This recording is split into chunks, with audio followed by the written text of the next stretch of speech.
Bonjour à tous, donc je suis ravi de vous retrouver pour cette nouvelle vidéo dans laquelle vous allez apprendre à calculer l'excédent brut d'exploitation, que l'on appelle couramment dans le monde de l'entreprise l'EBE.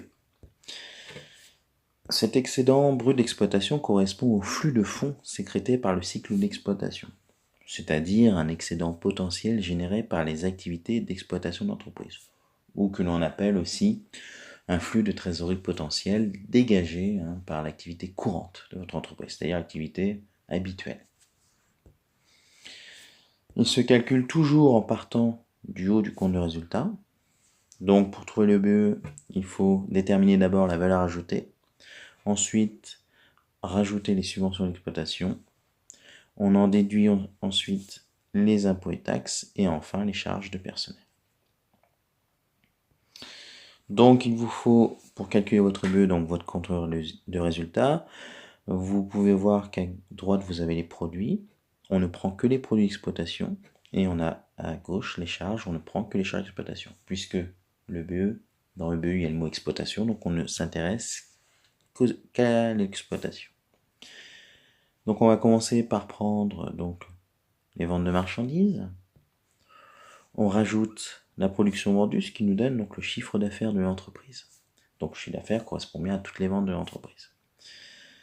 Sur ce chiffre d'affaires, on va rajouter la production stockée et la production immobilisée. Nous pouvons ensuite déduire les achats de marchandises ainsi que les variations de stock correspondantes. Nous déduisons aussi donc les achats de matières premières et autres approvisionnements ainsi que les variations de stock correspondantes.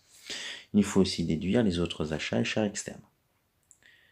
Donc à ce niveau-là, nous arrivons à la valeur ajoutée, qui est la richesse créée par l'entreprise. Pour trouver le BE, donc, nous allons devoir rajouter un autre produit qui s'appelle les subventions d'exploitation. Nous nous arrêtons là donc du côté des produits, donc maintenant nous pouvons donc déduire du côté des charges les impôts et taxes, ainsi que les salaires et les charges sociales, qui sont notamment les charges de personnel. Donc nous avons ici, donc, maintenant, le BE. Compte tenu de ce calcul, le BE de votre entreprise est donc de 1 664 000. Donc vous voyez bien que nous avons pris les produits en vert, moins les charges d'exploitation donc en rouge.